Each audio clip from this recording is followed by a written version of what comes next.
Welcome back to the Business Roundtable Podcast. I'm your host, David Carr, a founder of Stewardship Business, bringing people together to accomplish great things.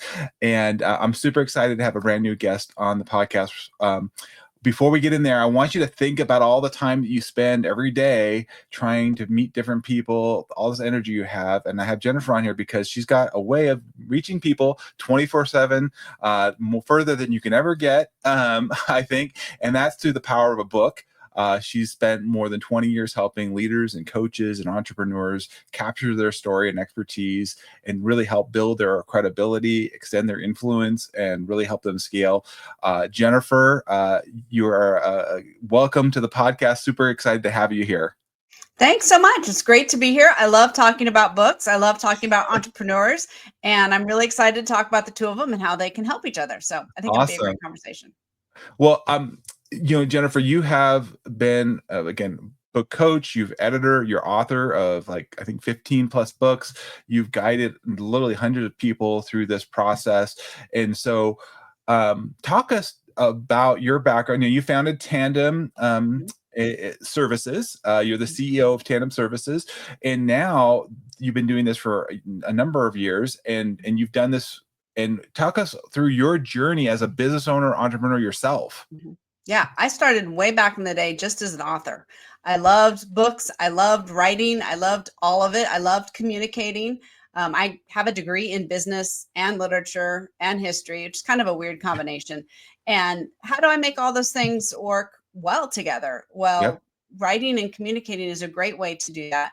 And I actually spent quite a bit of time in traditional publishing, seeing how everything worked from the back end. But I always had an author's mindset. I was always looking at it in through the lens of an author, and how does this benefit the author, and what can the author do to get their book out there? Because the publisher, you're just one of many projects that they've got running, and they only have a limited amount of time and resources and attention to give it.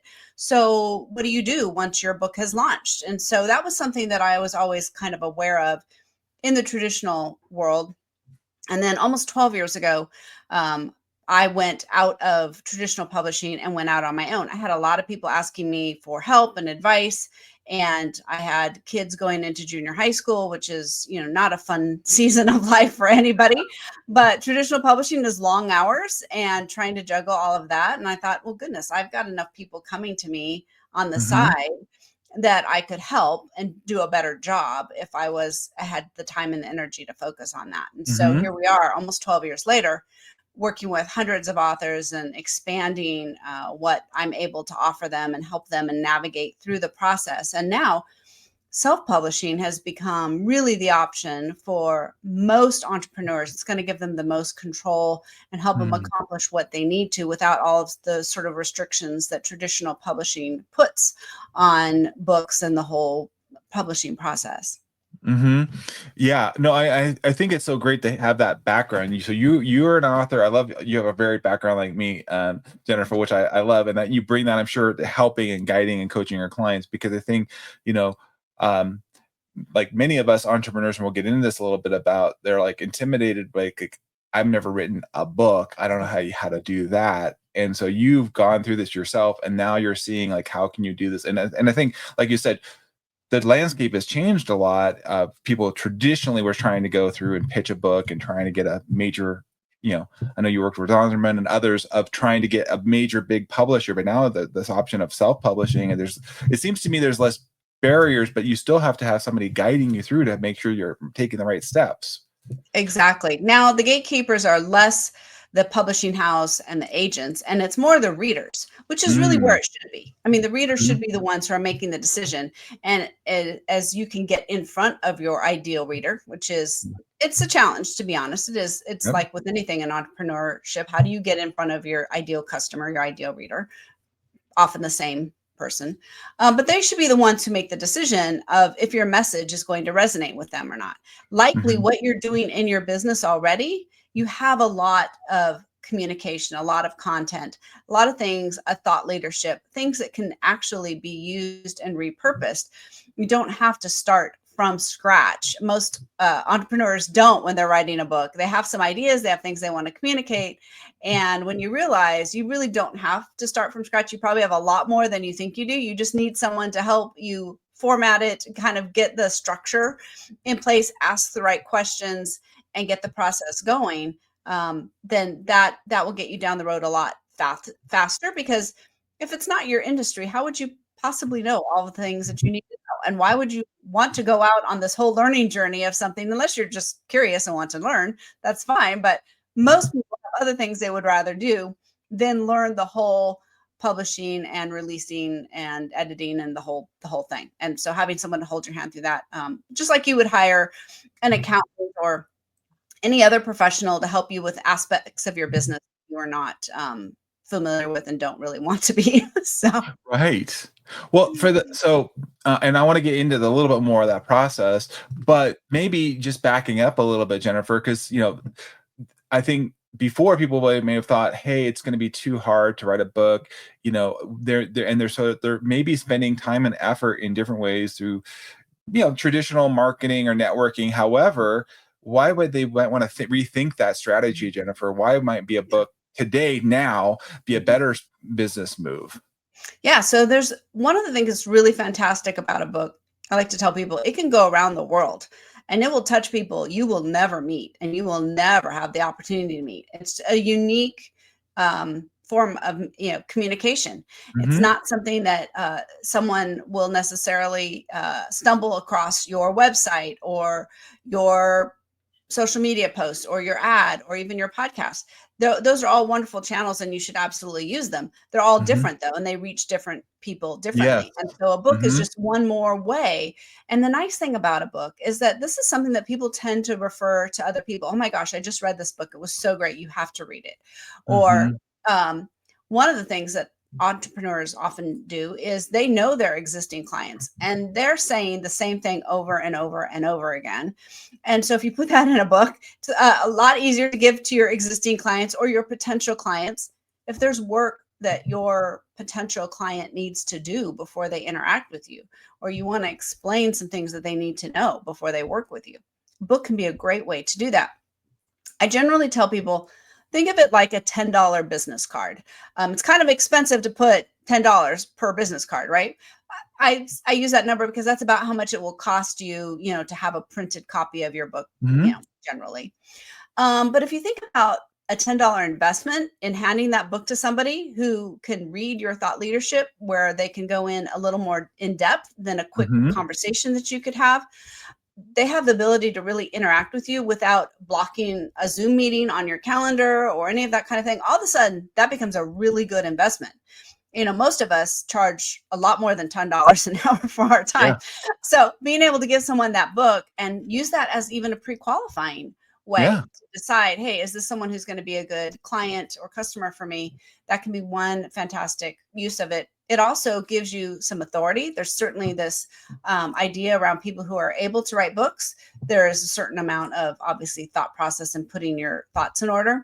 And so you have this authority, and there's a way that it opens doors that you just can't in other ways. And because there's a bit of a permanence that comes with a book. And finally, a book is a wonderful legacy to leave. I know most of us would love to have writings from our grandparents, even if they were just, diary entries. But how much more so to leave some of your thought process and the things that you believe and the things that you thought were important and your guiding principles and those kinds of things to pass down to generations. So it hits on a lot of different ways that other communication channels don't necessarily hit. Yeah, that's a great point. And I love that you this example of the $10 business card. But I think people that are investing money in paid advertising, let's just use that as an example, but this is a different form of it. And like to your point of reaching other folks and having that legacy and folks that they would never have ever received it otherwise. And I think there is power. There's still today, even though we're in the digital age of time, there's power in a physical medium too. I oftentimes I do read books digitally as well, but I do like to have a copy at times, and I mark it up and I look at that and I like to refer back to it. So I think that's powerful, as well. And then when you're going, and if like for somebody like myself, I'm sure you work with a lot of speakers, if they can take that with them and have copies, right, to be able to share Yeah, if you are a speaker and you don't have a book to sell in the back of the room, you are leaving money on the table. Mm, Because once someone has heard what you had to say and enjoyed it, they definitely want to take that home with them and share it. It's the best way for them to share with someone the experience that they just had is to take yeah. that book. And of course, a book you can go into much more detail than you could go when you're speaking. It's a great way to in lieu of fee sometimes. So someone can't afford to have you speak, but you can ask them to provide books for copies of your book to everybody that's going to Mhm. be there. So there's a lot of ways, especially if you're a speaker, that a book is a great tool to have in your toolbox. Yeah, absolutely. So, know, what so I this is great. So if you're thinking about it and you guys want to know more, Jennifer, we're gonna have all of our content information, by the way. So you guys can connect with we're on LinkedIn and such and leave comments or feedback. So if you're listening to this and you're like, oh, I've got a question about this, Jennifer, just put it in the comments. We're gonna make sure she gets that. And I know probably a lot of people now, maybe their wheels are turning and they're saying, okay, this would be a good idea, but like you said, I've never done this before. How would I do this? Can you walk them through a little bit about this process from the idea to an actual book, Jennifer? Yeah. And I think this is where a lot of people get stuck, right? I have Yeah. so many ideas. Where do I begin? How do I even start? And I Yeah. tell people, do a brain dump. Whatever your favorite method is, if you like a whiteboard, if you like legal pads, if you like some of the mind mapping software, whatever is your thing, just start throwing out all the ideas. Spend a couple days as the Hmm. idea comes to you in the shower, or when you're driving, or walking the dog, or whatever. Come back and put it down and get it all out. Just tell you no rhyme or reason. They can be big and small, doesn't matter. Just get it all out. Hmm. After you think you've gotten it all out, then go back and look at it and start making some connections. Which of these ideas kind of get grouped together? Which ones kind of flow naturally? And start Hmm. thinking and looking at those connections. This is where some of that mind mapping software is great, but you can draw a circle and draw lines and whatever. It doesn't matter. You're the only person that's going to look at it. And when you start seeing those naturally start becoming ideas. You start seeing there's a little structure there. You start seeing, this is a completely different, like this is way different. All these 10 things over here, they're really different than these 10 things over here. So maybe there's two books. Most entrepreneurs actually have more than one book in them. And so that's part of the process that when I have a conversation with someone is we're sorting that out. What is this book and whatever. And Hmm. so you'll start to naturally see some of those. Then start thinking about pretty seriously who is the ideal person for that book? What is their problem? How are you going Mm. to solve that problem? And what's the way you're going to help them solve that? What's the transformation journey you're going to take them on? As you start answering some of those questions, you're going to see, oh my goodness, I have all those topics already covered. I have all those ideas already covered. You're starting to create what we like to call an annotated table of contents. It's just a fancy word for an outline, really. It's just kind of an Hmm. outline. Yeah. And that's basically where you start. Now, then at some point, how much more detail you want to go, you can just get more and more granular as you go Hmm. through the process. But the idea is if you start trying to be granular and figuring out, oh my goodness, I need 10 pages of content for chapter 3, you will often short circuit the whole creative process and get Mm. yourself kind of stuck in the editing mode when you really should still be in the creative mode. Hmm. So doing that brain dump in advance and getting it all out there, that helps get the creative process going and the structural kind of naturally flow from that. So I would imagine, Jennifer, as you're doing that and you're coaching folks, and they've got ideas because of all your experience working with so many different authors, you're going to be able to probably tease apart what do you think is going to be most meaningful. I would Right. test like how are Yes. we going to put that, like you said, annotated, outline table of contents Mhm. together to like in a logical sense. Because what I think sometimes people probably do, at least for me, Jennifer, is I'm thinking, maybe 2 grand, and this is going to be like, I'm a big Star Wars fan. I like George Lucas. He's like, I wrote this, I had this thing, and he's Yeah. like, it's 9 movies, and he's like, I only Right. want to do the first one, right? So it was like Right. had this big idea, but Mhm. then and having somebody come through and like tease it down and like actually make it. Right. Can we actually do this? And what is a reasonable time frame, Jennifer, when somebody says, okay, we've got this kind of broken down to actually taking this from idea to actually bring it to the book? What do you normally see as the life cycle of that process? I like to tell people plan on 6 months Hmm. because most people can set aside 6 months to work through, you have to Hmm. carve out some extra time, right? Yep. Hmm. A couple hours on the weekend or a couple half hour slots during the day, whatever it might Mhm. work for you. You can't do that forever because other things are going to come in and get Sure. in your way. And so I find that if you stretch it too far beyond 6 months, people just lose energy and they don't get it done.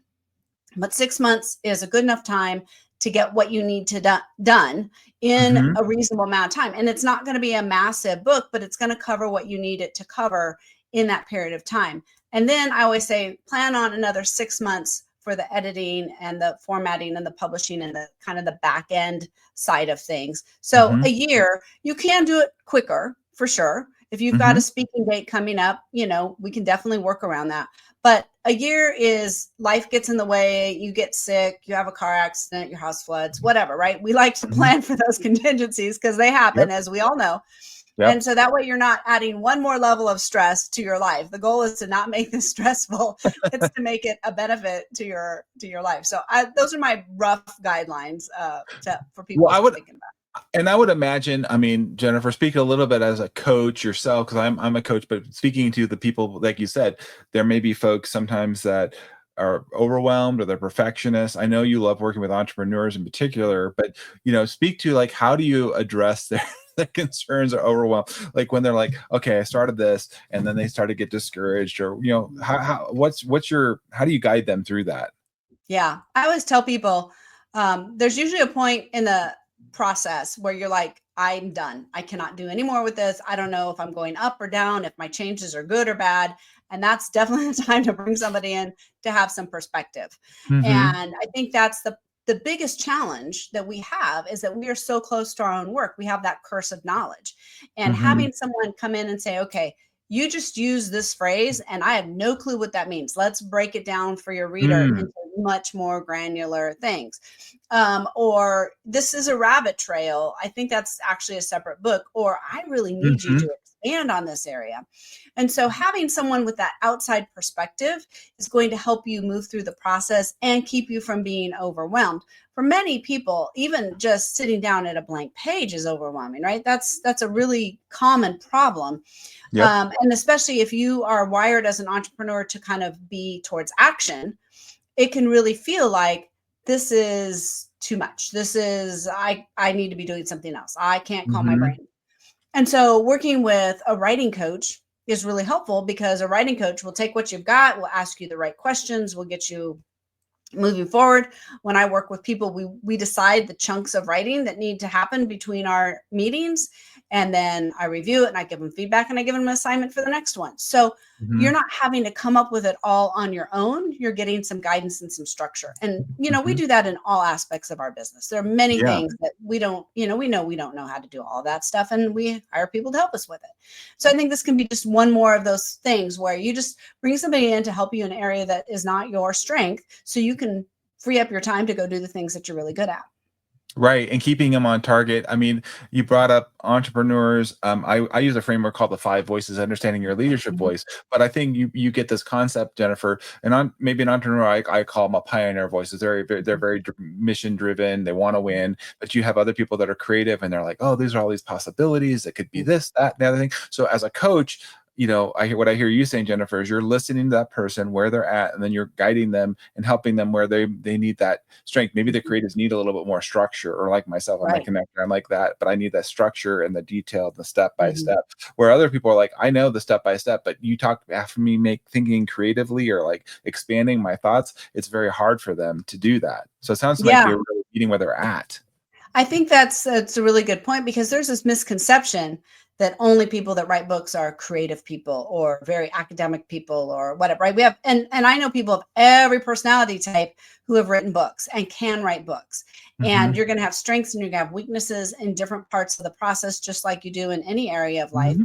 And so having people come alongside that, and because I've seen so many authors, I have a good sense of, oh, okay, I think what you need here is more structure, or maybe you need more creative encouragement, or whatever that might Hmm. be, to help you get through the pieces that you need so you can accomplish the goal. And really, the whole point is, what is your goal? What do you want to accomplish? And then, okay, let's design the book to create that. A path towards that goal.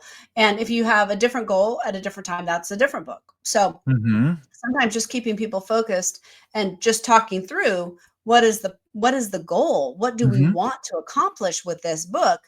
Then I can say, okay, well, I can tell you how we need to get here, and here's the way to keep on track so we can get to that process. I love that you brought that up, Jennifer, because again, backing it up, you mentioned earlier in the podcast, we were talking about if you're a speaker and you're leaving money on the table and you're like, oh, I want to have a book because I'm going to be speaking at this event. I want to have this. But there may be you mentioned there's other reasons. And I think getting clearer on what your goal is probably going to keep you motivated, right? To keep going, to actually get there. Exactly. Keeping focused, like with anything. I mean, there are many parts of our businesses that we do not enjoy. And so having that goal and knowing why we're doing it, right? Always going back to the why. Why are we doing this? What is the purpose? What is our goal here? That can help, because there's a part in every single book. And yeah, every book that I've written too, I get in there and there's a point every time where I'm like, this is the worst thing I've ever written. I don't know why anyone would want to read it. And, it's just part of the creative process. And so having someone to remind you, hey, it's not, first of all, this is fine. And we're going to keep pressing towards the goal that we are focusing on. And you just need some of that encouragement to keep you on that path, because there are parts of it that are not fun and not easy, and those will be different things for different people. Some people love the writing part, some people love the editing part, or vice versa.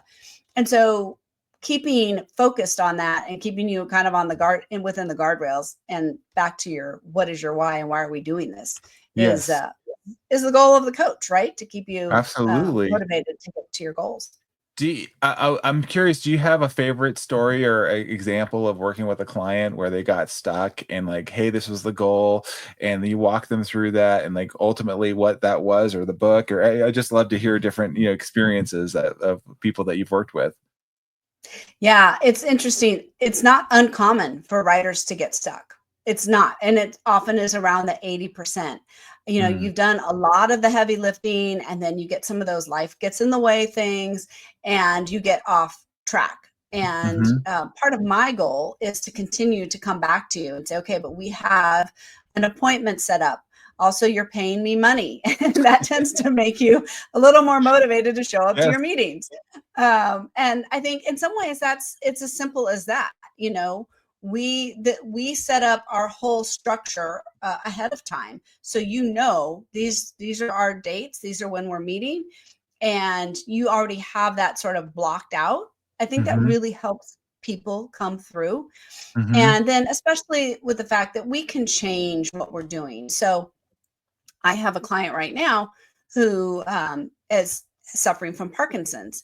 And so we started as a coaching, but because he's struggling with typing now because of his tremors, we moved into a bit of a ghostwriting. And so, we flex, because what needs to happen to get the book done varies. So we got on Zoom, we read through the whole script together. I made the edits as we were doing it, and it just worked. And so sometimes, we need to do something that's a little more customized, based on what's going on with the person's life and things like that. And so it's pretty common that there's going to be something that we have to work through or overcome to get that done. And again, it was the same thing. He's very passionate about this book. He's at the end of his career, and this is his passion. And so remembering that he feels this is a very needed book, that kept him going. He couldn't see how to get around that hurdle. And I'm like, oh, well, here's how we fix it. This is, it's a way, we have a way around that. I love how you're like, okay, we can be creative and come other ways. Once somebody does it, now you've written multiple books. Have you found that experience, once they have a positive experience, they've gone through this successfully, is there like, now that like, oh, I actually did this, like maybe I might want to do another one? Right. Yeah. I mean, it varies. It's interesting. Some people are like, no, I'm not writing any more books ever again. I'm done. But most people are like, okay, I can do this. And I will say every book is different, because you get into the next book and now your knowledge, you start at a higher level of knowledge, but then you've put a little bit more pressure. You might try to accomplish something a little bit bigger. And then sometimes you get into that certain part of the book and you're like, this is terrible. Why did I do this? Like, it's okay. Remember last time we got through it. So I do think most people once they realize that they can do it, it kind of opens up a whole new world of possibilities for them, because a book can be so many things. It can be Yeah. a short lead magnet. It can be a playbook. It can be, your best tips for your clients, things that you have worked really well for your clients. There might be Hmm. things that you only use with your clients. There might be things that are geared more towards potential clients. There's just so many options. And especially if you have any kind of content, you own it. It's your intellectual property. You can reuse it and combine it and make it new in so many different ways, expand it into a course, make it into a private podcast series, make it into ebooks. Like, there's a lot of things you can do with the content. And so I think once people kind of get past that hurdle, they have the idea of, oh my gosh, I have all this other content. What else could I do with it? And I think that is where you start seeing the real economies of scale with repurposing, reusing, and just making it do lots of, multiple duties for the same piece of material. Oh, that's a great point that you're bringing up, Jennifer. And I'd imagine sometimes maybe people feel like a book has got to be this massive thing, but you're saying no, it doesn't have to be this massive thing. It can you're breaking it down and making it practical and useful for your ideal client. Absolutely. I think part of the problem is we have a bit of this mystique around books, that they are like this, final tome on everything that this compendium of everything you believe. And I'm just like, take one thing that's really cool that you do, and let's just talk about that. And you can have that multiple times, but it doesn't have to be like your whole lifelong compendium of your knowledge. It really just one topic and one key point, and that we break down, and one really thing that works really well, or whatever it might be. Mm-hmm. It doesn't have to be as big of a deal. And I think a lot of people get caught up in that. So breaking it down into smaller, actionable things that people can see transformation and can get some benefit from right away. That's what we want to kind of keep in mind as we're thinking about the content of the book. I love that, Jennifer, because I could see where, again, I would be overwhelmed. And like you're saying, okay, what is the goal? What's the best way to reach that goal? How to break it down? I mean, even to the point where I know you've written fiction and nonfiction books. And I think some people maybe feel like it has to be only nonfiction, but maybe there's a reason why it could be fiction, right? Right? Fiction can be really fun. Actually, a couple business owners, they use fables and kind of storytelling techniques. Yeah, if you've ever read the E-Myth, he has that kind of Uh-huh. idea in there too. Or Who Moved My Cheese? Yeah. That's not uncommon in the business world to use storytelling techniques and that. And I actually encourage, no matter what you're writing, to use story, because people really were wired in our brains to respond to Mm-hmm. story. And Mm-hmm. so I highly recommend that regardless. But fiction is really powerful and a lot of fun. And there's certainly people that have always wanted to write, the great mystery novel or whatever it might be, sci-fi, whatever your thing is. And I have a whole course on writing fiction because it's fun. It's a lot of Yeah. fun. And it's a Well, I great mean, way to explore those creative juices for sure. that's what I'm saying. If you're having fun, right? It's enjoyable. It's not a chore. It's like, oh, I get to do this. You're more Yeah. likely to be successful in getting that done. And to your point, Jennifer, I found when I write, meaning just even a little social media post or Yeah. anything out there, if it's story driven, it's much more engaged than I do Yes. just kind of, just some kind of, I don't know, say more plain, if you will, or just more Mhm. traditional, maybe marketing speak. I think Yeah. people are hungry for story right now, in Our particular. our brains are wired that way. We're wired to survive and thrive, and we're constantly looking for information on that. And we are wired to get that through story.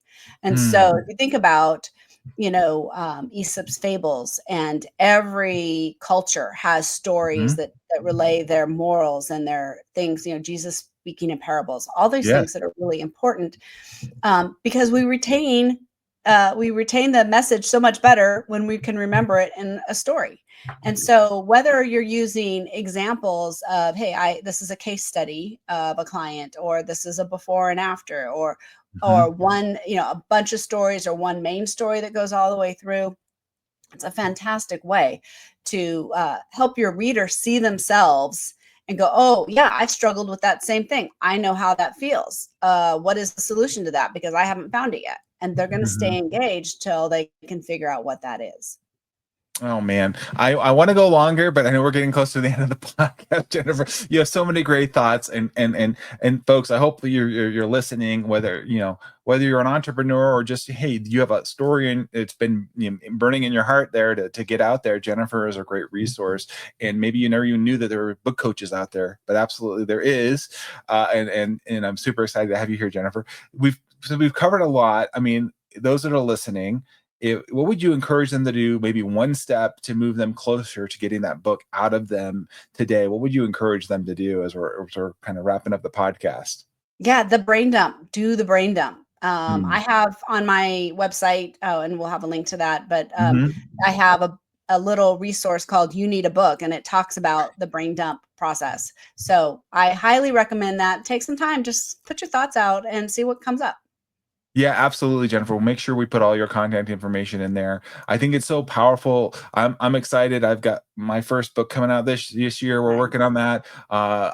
And I'm excited that maybe, I'll get to do another one. We'll see, one thing at a time. But Jennifer, thanks for being on the podcast, sharing your ideas about how we can do this and how we can get our message out there. Thanks for being here. Well, thanks for having me. Anytime I get to talk about books and entrepreneurship. Thanks, everybody, for being on the podcast here, the Business Roundtable once again. Of course, follow. We love having you be a part of our journey. And come back into the next one. Be well. Thanks, everybody. Bye now.